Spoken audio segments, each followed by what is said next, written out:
அனைவருக்கும் வணக்கம். இது பிரபல் இது பிரபல்யோ அஸ்ட்ரோ வழங்கும் வாராந்திர ஜூம் மீட்டிங். இன்றைய தலைப்பு ஆயில்ய நட்சத்திரம். ஸோ நம்ம போன வாரத்து வரைக்கும் பூசம் நட்சத்திரத்து வரைக்கும் பார்த்துருக்குறோங்க. 8 நட்சத்திரம் முதலாவதாக 8 நட்சத்திரத்தை பற்றி பார்த்துருக்குறோம். இப்போ 9வது நட்சத்திரமான ஆயில்ய நட்சத்திரத்தை பற்றி இந்த வாரம் பார்க்க போகிறோங்க. ஸோ நம்மளோட பேசுறதுக்கு ஜோதிட ஜாம்பவான்கள் எல்லாம் இருக்காங்க. ஸோ அதற்கு முன்னாடி பார்த்தோம்னா நம்மளுடைய குரூப்பில் 3 விதமான யூடியூப் சேனல் ரன் ஆகுதுங்க.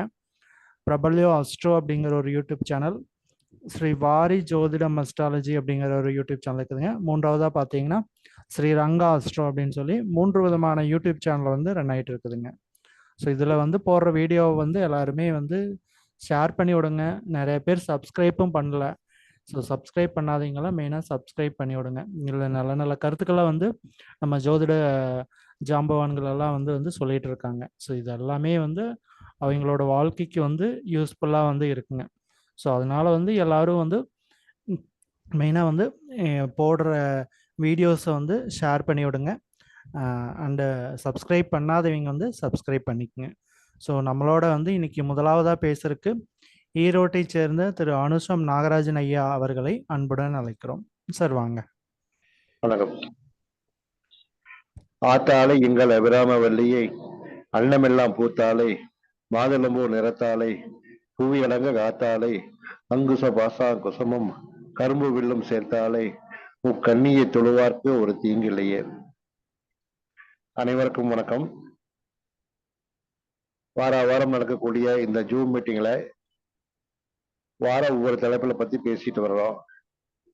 இந்த வாரம் கொடுக்கப்பட்டிருக்கக்கூடிய தலைப்பு ஆயில்ய நட்சத்திரம். இந்த ஆயில்ய நட்சத்திரம் என்பது நட்சத்திர வரிசை 27 நட்சத்திரங்களுடைய வரிசையில 9வது நட்சத்திரமாக வருகிறது. 9வது நட்சத்திரம் வரக்கூடிய இந்த ஆயில்யத்தினுடைய அதிபதி யாருனாக்கா புதன் பகவான்.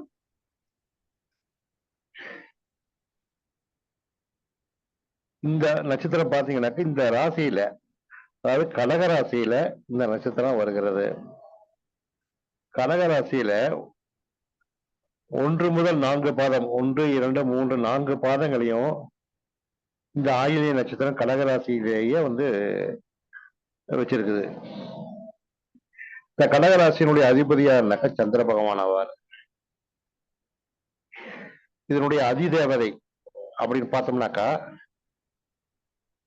நம்மளுக்கு இவர்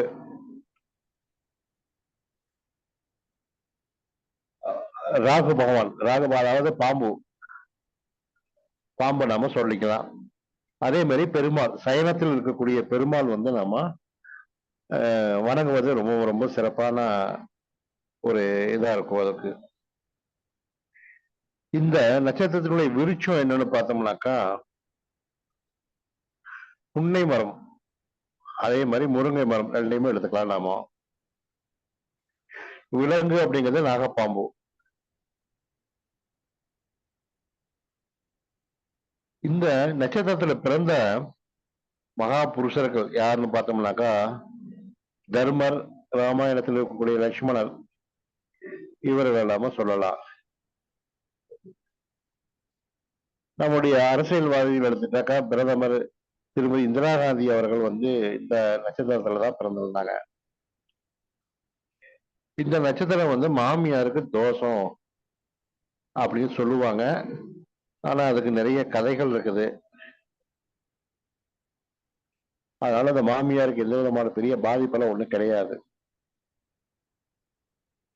இந்த நட்சத்திரத்துல பிறந்தவங்க ரொம்ப வைராக்கியம், துணிச்சல், எதையும் போராடி ஜெயிக்கக்கூடிய குணாதிசயம் கொண்டவராகத்தான் இருப்பாங்க. எந்த இதுக்கும் பயப்பட மாட்டாங்க. மிகவும் துணிச்சல்காரராகத்தான் இருப்பார்கள் அவர்கள். அதே மாதிரி யோஜித புத்தி உள்ளவர்கள். அதே மாதிரி பின்னாடி நடக்கக்கூடிய முன்கூட்டியே சொல்லக்கூடிய அளவுக்கு ஞானம் உள்ளவர்கள், அறிவுள்ளவர்கள். பெரும்பாலும் இந்த நட்சத்திரக்காரங்க படித்தவர்களாகத்தான் இருப்பார்கள். இந்த நட்சத்திரக்காரங்க வீட்டுல 2 திருமணம் செய்தவங்க கண்டிப்பா யாராவது இருப்பாங்க. அல்லது நெருங்கிய உறவுலையாவது இருப்பாங்க. இந்த நட்சத்திரக்காரங்க சகோதரர் கூட பிறந்த சகோதரர்கள் மீது ரொம்ப ரொம்ப பற்று பாசமாக இருப்பார்கள். சகோதரர்கள் இவருடைய அரவணைப்பிலே தான் அதிகமாக தன்னுடைய காலத்தை கழிப்பார்கள். ஆயில்ய நட்சத்திரங்கிறது இவங்க பிறக்கும் போதே முதல் திசையில பிறக்கிறாங்க. இதுக்கு அடுத்தது கேது திசை வருது, அடுத்தது சுக்கிரன் வருது. ஆகவே இவங்க ஒரு 30-32 வயசுக்குள்ளேயே புதன் கேது சுக்கிரன் அந்த சுக்கிர முழுசு அனுபவிச்சிடுறாங்க. சின்ன வயசுலயே சுக்கிர தசை வர்றதுனால குட்டி சுக்கிரன் அப்படின்னு சொல்லுவோம். அனைத்து விதமான சுகபோகங்களையும் சந்தோஷம், மகிழ்ச்சி, காதல், கல்வி, திருமணம் போன்ற அனைத்து விவகாரங்களையும் கொடுத்து விடுகிறது. இதே காலத்துல இவங்க தொழிலும் அமைச்சு கொடுத்துறது. என்னதான் தொழில் அமைச்சு கொடுத்தாலும் இவர்களுக்கு 35-38 வயதுக்கு மேலதான் தொழில் இவங்களுக்கு நல்லபடியா அமையும். இவங்க குடும்பத்துல தாய், தந்தை மற்றும் உடன் பிறந்தவங்க மீது ரொம்ப பற்று பாசம் அதிகமா வச்சிருப்பாங்க அவங்க. இவர்கள் அதிகமா நண்பர்களை நம்பினால கண்டிப்பா ஏமாந்துருவாங்க. எந்த ஒரு தொழில் செய்தாலும் பார்ட்னர்ஸையோ நண்பர்களையோ யாரையும் கூட்டா சேர்த்தவே கூடாது. அப்படி சேர்த்துனாங்கனாக்கா இவங்களுக்கு அதிகப்படியா பார்த்தீங்கன்னா இழப்பு தான் அதிகமாக மிஞ்சும். இவர்களுடைய வாழ்க்கையில் இவங்களுக்கு ஒரு முறையாவது மஞ்சள் காமாலை இவங்களுக்கு போகும். கண்டிப்பாக மஞ்சள் காமாலை ஒரு முறையாவது வரும். இவங்க கிட்டத்தட்ட பார்த்தோம்னாக்கா ஆரம்ப காலத்தில் செய்யும் தொழில் எந்த தொழில் செஞ்சாலும் மிகுந்த உயரத்துக்கு போய் கண்டிப்பா ஒரு நாள் ஜீரோவுக்கு வந்துடுவாங்க.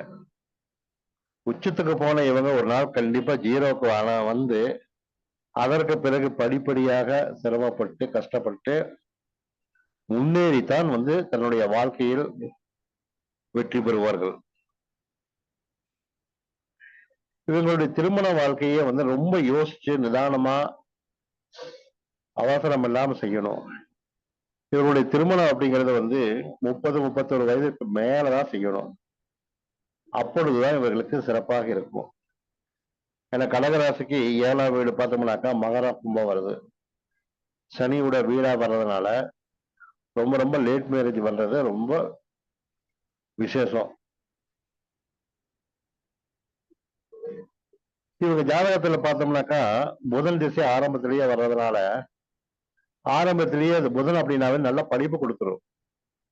அதே சமயத்துல ஜாதகத்துல பிறப்பு ஜாதகத்துல புதன் ஓரளவுக்காக நல்லா இருக்கணும். நல்லா இருந்தா படிப்புல PhD வரைக்கும் நல்லா கொடியேற்றி பறப்பாங்க. இல்ல அப்படின்னா ஆரம்ப கல்வியிலேயே நிறைய பேர் படிப்பை பாதியிலே நிறுத்திடுவாங்க.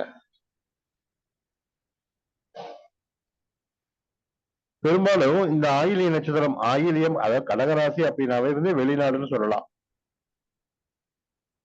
நீர்ராசி அப்படிங்கிறதால பெரும்பாலும் இந்த ராசியில பிறந்தவங்க வெளிநாடு சென்று தொழில் செய்து பணம் சம்பாதிக்கிறது, கொடியேற்றி பறக்கிறது, கிரீன் கார்டு ஹோல்டர்ஸ் எல்லாம் பெரும்பாலும் இந்த ராசியில பிறந்தவங்களா தான் இருப்பாங்க. அது ஆயிரத்துல பிறந்தவங்க அதிகமா இருப்பாங்க.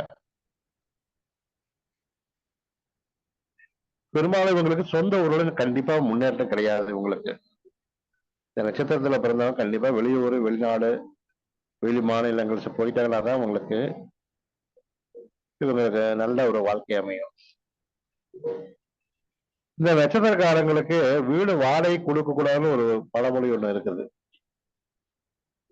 காரணம் இந்த நட்சத்திரக்காரங்க எங்க போய் குடி போனாலும் வாடகைக்கு போனாலும் அந்த வீட்டின் மேல ஆசைப்பட்டு விட்டாங்களா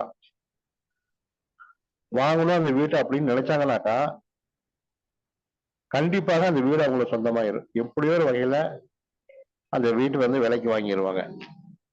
அதனால பெரும்பாலும் ஆயில்ய நட்சத்திரக்காரங்களுக்கு பெரும்பாலும் வீடு வாடகைக்கு கொடுக்க கூடாது அப்படின்னு ஒரு வார்த்தை உண்டு.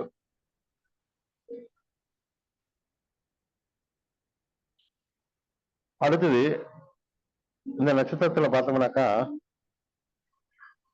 பெருமாள் சயனத்தில் இருக்கக்கூடிய பெருமாள் பாம்பின் மீது படுத்திருக்கிற மாதிரி இருக்கும். அதனால இவங்க குடியிருக்கக்கூடிய வீட்டுக்கு அருகில் அடிக்கடி பாம்புகள் வந்துட்டு போகும். அதே மாதிரி வீட்டுக்கு பக்கத்துல பாம்பு புற்று இருக்கலாம்.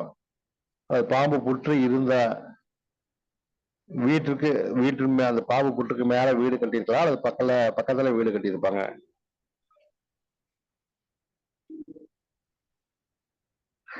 இவங்க எந்த சூழ்நிலையிலும் நியாயம் நேர்மை விட்டு கொடுக்கவே மாட்டாங்க. நியாயம் நேர்மைக்கு கட்டுப்பட்டவர்களா தான் இவங்க தன்னுடைய வாழ்க்கையை நடத்துவாங்க. யாரையும் ஏமாற்றி அடுத்தவர்களுக்கு துரோகம் செய்து அடுத்தவங்களுடைய சொத்தை அபகரிச்சு வாழ்க்கை நடத்தவே மாட்டாங்க. அந்த மாதிரியான நல்ல எண்ணம் உள்ளவங்க தான் இந்த நட்சத்திரக்காரங்க. இந்த நட்சத்திரக்காரன் குடியிருக்கக்கூடிய வீட்டுல பாத்தீங்கன்னாக்கா குளவி கூடு கட்டுறது, அதே மாதிரி சிட்டுக்குருவி அடிக்கடி கூடு கட்டுறது, பாம்பு அடிக்கடி வந்துட்டு போறது, இந்த மாதிரியான ஜீவராசிகள் அடிக்கடி வந்துட்டு போகக்கூடியது இந்த நட்சத்திரக்காரங்க வீட்டுல அதிகமா நடக்கும்.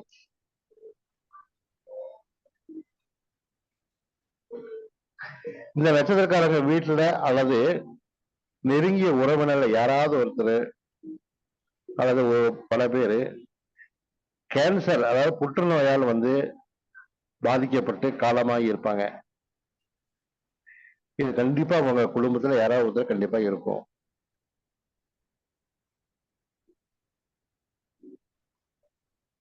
இந்த நட்சத்திரத்தினுடைய அதிபதி பார்த்தா புதன். இருக்கக்கூடிய வீடு சந்திரனுடைய வீடு. அந்த சந்திரன் புதனை நட்பாக நினைப்பார். ஆனா புதன் என்னைக்குமே சந்திரனை நண்பராக ஏற்றுக்கொள்ளவே மாட்டார். ஆகவே இந்த ஆயில்யத்துல பிறந்தவங்க தன்னுடைய வாழ்க்கையில ரொம்ப நிதானமாக யோசித்து எடுக்கக்கூடிய ஒவ்வொரு முடிவும் சமயோஜிதமாக நிதானித்து செஞ்சு ஒவ்வொரு ஸ்டெப்பா வச்சு போனாங்கன்னாக்கா வாழ்க்கையில் கண்டிப்பா வெற்றி நிச்சயம்.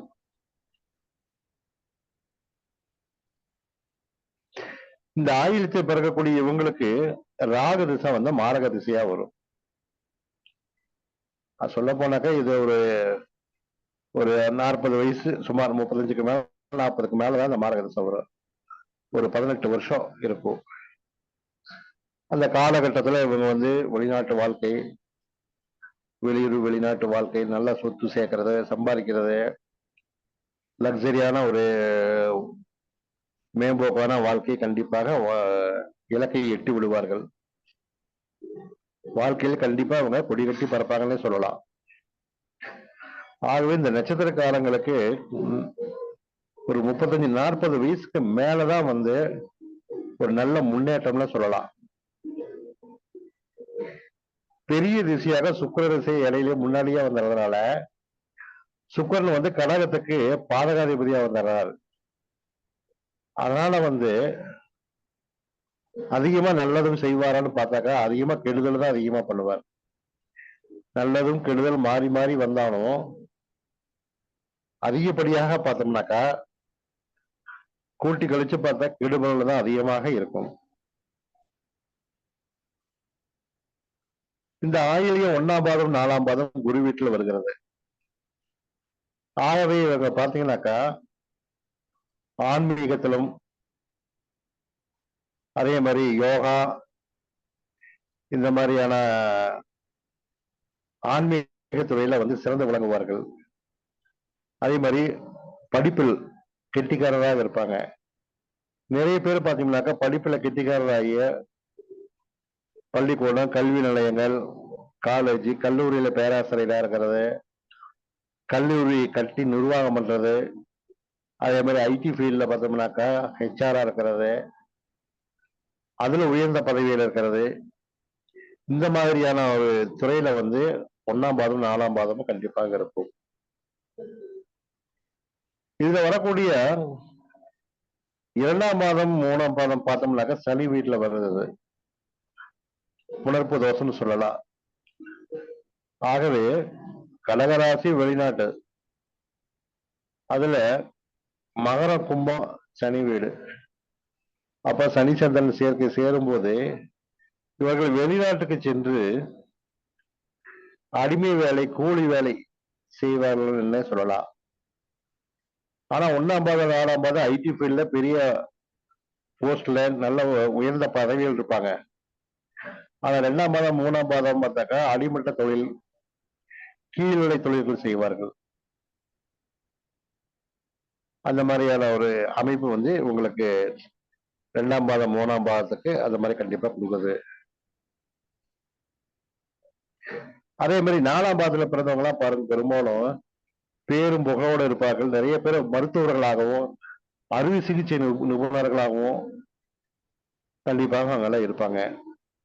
கைராசி டாக்டராகவே இருப்பாங்க அவங்கெல்லாம் வந்து. அதே மாதிரி இந்த கடகராசியில பிறந்தவங்க பாத்தீங்கன்னாக்கா மத்தியம வயது வரைக்கும் வாழ்க்கையில சரியான ஒரு போராட்டத்தை சந்திச்சுதான் வந்து வாழ்க்கையில ரொம்ப மோசமான நிலைமைக்கு போயிடுவாங்க ஒரு காலகட்டத்துல. போய் அதற்கு பிறகுதான் அவங்கள வாழ்க்கை முன்னேறும். அதே மாதிரி இந்த புதனுடைய நட்சத்திரங்கள்லாம் பாத்தீங்கன்னாக்கா அசுவனையிலிருந்து ஆயில்ய வரைக்கும் 9 நட்சத்திரங்கள். அடுத்தது பாத்தீங்கன்னாக்கா கடகத்துக்கு அடுத்து சிம்மமா வரும். அப்போ இந்த ஆயிலிய 4ஆம் பாதம் அப்படின்னாவே வந்து பெரும்பாலும் ஆயிலிய நட்சத்திரக்காரங்க வந்து சிம்ம ராசியினுடைய குணாதிசயங்களை ஒத்திருப்பாங்க ஒரு சிலர்.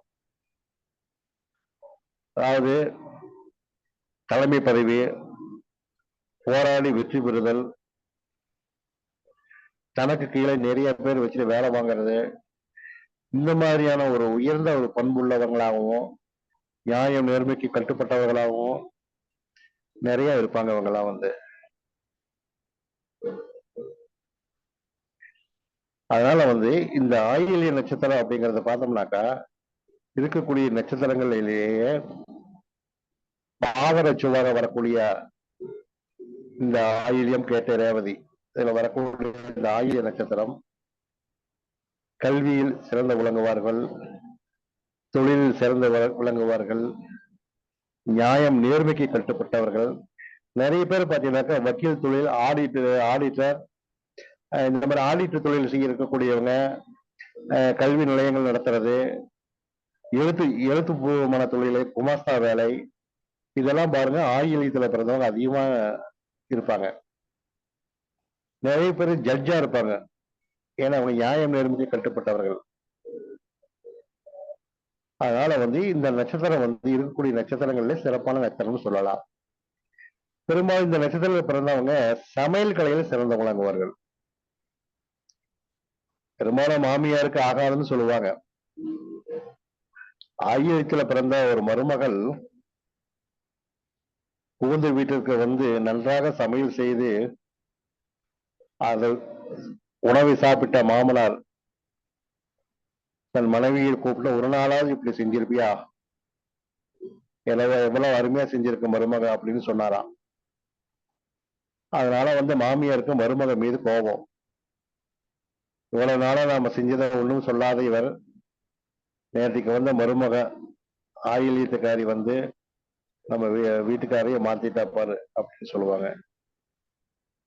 அதனால வந்து மருமகளுக்கும் மாமியாருக்கும் ஆகாதுன்னு சொல்லுவாங்க. இப்படி ஒரு கதையும் உண்டு. இவங்க வந்து வீட்டுல வந்து முருங்கை மரம் வளர்க்கறது ரொம்ப ரொம்ப சிறப்பு. எங்க வீட்டுல வந்து முருங்கை மரம் வளர்க்கலாம், செர்ரி பழ மரம் வளர்க்கலாம், அதே மாதிரி இளந்த மரம் வளர்க்கலாம், அதே மாதிரி செம்பருத்தி பூ செடி வளர்க்கறது, இது எல்லாம் ரொம்ப சிறப்பு. மாதுளம் செடி வளர்க்கறது, மாதுளம் பூ வளர்க்கறது, அதே மாதிரி இவங்க சபரிமலைக்கு அடிக்கடி போயிட்டு வரலாம், முருகன் கோயிலுக்கு போயிட்டு வர்றது, இதெல்லாம் ரொம்ப ரொம்ப சிறப்பு. அதே மாதிரி வந்து ஒவ்வொரு சங்கடகதர் சதுர்த்திக்கு வந்து கொழுக்கட்டை செஞ்சு விநாயகருக்கு படையல் போடுறது. அதே மாதிரி வீட்டில் வந்து அத்தி மரம் வைக்கலாம், அத்திப்பழம் இது பண்ணலாம். அடிக்கடி வந்து இவங்க வந்து இது மசாலா வடை செஞ்சு சாப்பிட்றது, இதெல்லாம் வந்து ரொம்ப ரொம்ப இவங்களுக்கு வந்து சிறப்பான யோகத்தை கொடுக்கும். அதே மாதிரி வீட்டில் வந்து பப்பாளி மரம் வளர்க்கலாம், அது ரொம்ப ரொம்ப நல்லது. அதே மாதிரி தக்காளி, ஆப்பிள் மரம் வளர்க்கலாம், தென்னை மரம், இளநீர் அதிகமாக சாப்பிட்றது, இதெல்லாம் வந்து இவங்களுக்கு நல்ல யோகத்தை கண்டிப்பாக கொடுக்கும். அதே போல வந்து விளாமரம், அதே மாதிரி யானைக்கு வந்து விளாம்பழம் வாங்கி கொடுக்கறது, இதெல்லாம் ரொம்ப சிறப்பு. லட்சுமி நரசிம்மர் வழிபாடு ரொம்ப சிறப்பு. இவங்க வீட்டில் வந்து அடிக்கடி இவங்க வந்து இது செஞ்சு சாப்பிடலாம், வெண்பொங்கல் செஞ்சு சாப்பிட்றது ரொம்ப சிறப்பு. அதே மாதிரி வந்து அன்னாசி பழம், அதே மாதிரி எப்பவும் கையில ஒரு கொடையுன்னு வச்சுக்கிறது, இதெல்லாம் வந்து நல்லா ஒரு பாசிட்டிவ் எனர்ஜி உங்களை கண்டிப்பாக கொடுக்கும். வீட்டில் வந்து வேப்ப மரம் வளர்க்கலாம், அதுவும் வந்து ஒரு நல்ல ஒரு எனர்ஜி கண்டிப்பாக உங்களுக்கு கொடுக்கும். அதே மாதிரி வந்து காமதேனு வழிபாடு ரொம்ப சிறப்பு, தாராளமாக செய்யலாம். இது மாதிரி இவங்களை வந்து வாழ்க்கையில் இதெல்லாம் கடைபிடிச்சாங்கனாக்கா என்னைக்குமே வந்து கீழ் நிலைக்கு போகவே மாட்டாங்க.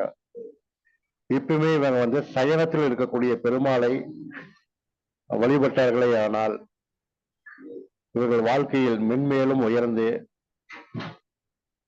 மிகவும் யாரும் எட்ட முடியாத நிலைக்கு சென்று இவர்களுடைய வாழ்க்கை சுகமாக இருக்கும் என்று கூறி எனக்கு வாய்ப்பு கொடுத்த இந்த ஜூம் நிர்வாகத்திற்கு நன்றி கூறி விடைபெறுகிறேன். நன்றி, வணக்கம். நன்றி சார். ரொம்ப தெளிவான விளக்கம் வந்து நம்ம ஐயா வந்து கொடுத்துருக்காங்க. ஐயா வந்து என்ன சொல்லியிருக்காருன்னு பார்த்தோம்னா, 40 வயசுக்கு மேலே தான் வந்து இந்த ஆயில்ய நட்சத்திரத்தில் பிறந்திருந்தா வந்து அவங்களுக்கு வாழ்க்கை வந்து நல்ல முன்னேற்றத்தை தரும்னு சொல்லியிருக்காரு.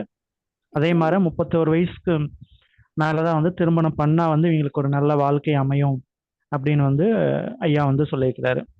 ஸோ ஐயாவும் பார்த்தோம்னா நம்ம 30 வருடத்திற்கும் மேலே வந்து ஜோதிட ஃபீல்டில் வந்து இருக்காருங்க. இவர் சொல்கிற கருத்துக்கள் எல்லாமே வந்து வாழ்க்கைக்கு உதவுற மாதிரி தான் வந்து ஐயா வந்து சொல்லுவாருங்க. ஸோ அவருக்கு வந்து நம்மளுடைய குழுவின் சார்பாக நன்றியை வந்து தெரிவித்துக் கொள்கிறோம்.